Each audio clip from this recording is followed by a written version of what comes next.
to welcome everyone to the House of Oromia. It's Oromia, Seattle. We want you to stand up. I know you've been sitting with someone that you know that you feel comfortable. We want you to go out of your comfort zone. Look at someone you have seen before, maybe you haven't said hi to, learn a thing or two. Ask them, who they are. Okay, and then we're selling a raffle ticket. You guys would like to do the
So I would like to welcome Hanifa Kimo. That's one of our guests.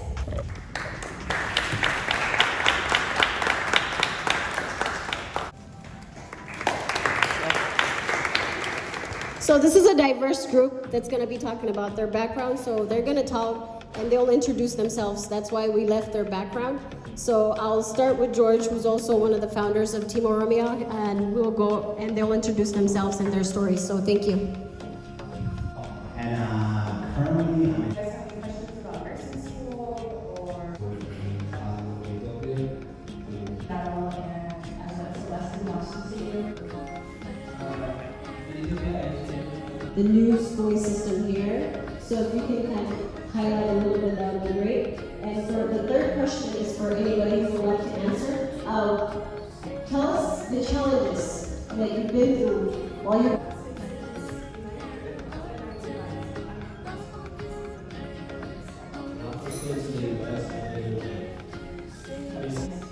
Those steps also want to bring out. We need no details on what you should do.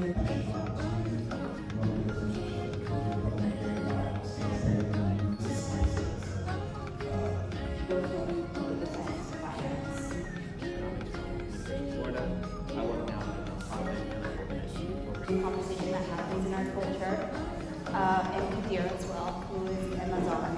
The stuff you talked about, what he could do back home, and just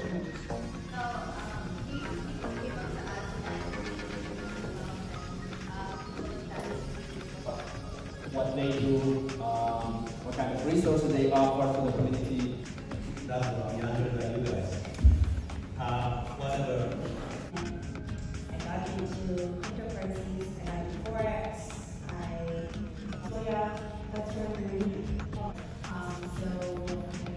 Around for you that my background is One, how can people get involved in your program? And then if people want to get involved, or if, Meet you, and like, if I am interested in you. you are also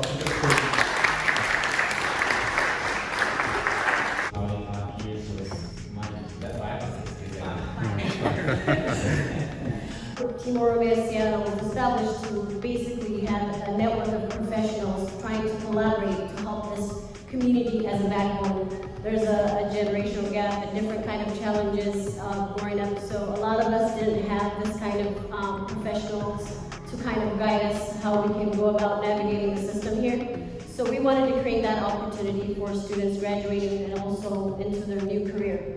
So we started as a professional network group, basically going out to the community to providing different workshops to show you the activities we've been doing the past 5 years, and that is financial literacy, as well as coding classes, some workshops that people actually want to learn different programs about health or other stuff that they're interested in.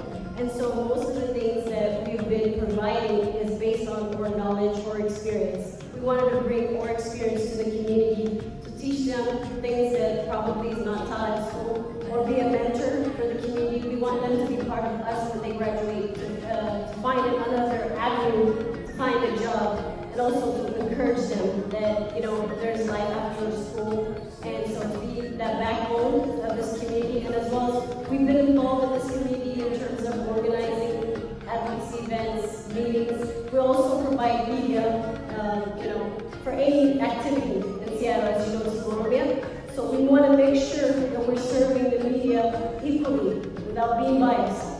Well, we don't, you know, we're there to make sure that we're capturing everything that's happening in Seattle so that people can learn from each other.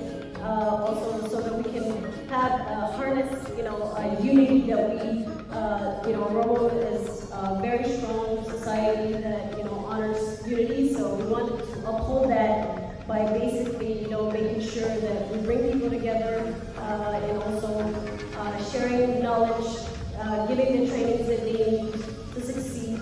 And so for the next phase, since now that, as you guys know, that we're done protesting for the time being, but you know, as things proceed, more advocacy as needed, we might, you know, contribute to that. Team Oromo Seattle heavily involved in advocacy work for HR 128 and others, influencing by going several times to Washington, D.C., and as well as here in Seattle, and as you can see from the pictures. So instead of, you know, going from here, we've been challenged to kind of go to the next phase. Instead of as a network team only, as professionals, we feel we need to contribute more to this community by, you know, standing with the community to build a strong community. So basically what we are saying is we want to utilize the skills that we have to be serving this community, and that's the kind of things we can bring to the table. And so by doing that, this is one of the events that we've done before too, bringing people together, learning, exchanging knowledge, knowledge, and networking is a net worth. So it's really important that people share knowledge about their experiences and also to have mentors in their lives. And also, you know, for the next phase, we're going to be celebrating pretty soon our 5-year anniversary. So we're going to be disclosing, you know, what the next phase of Team Oromia will be. And so during that time, we will also let you guys know how to evolve in our next phase. But in the meantime, as you see on the slideshow, these are the things we have been doing to contribute to this community, and we hope to contribute more. There's a lot of things that are still unfolding from our country. We want to be able to also be the voice for our people there. At the same time, we live here, so we want to be a good citizen here. We want to be also part of, different changes that is happening here locally. First, please give a round of applause for our speakers.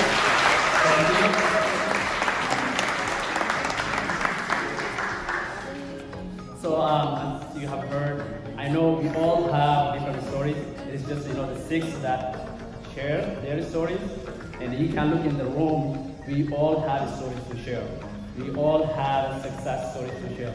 We all have a challenge that we have faced sometime in our life that we are facing now, and so on and so forth. 353.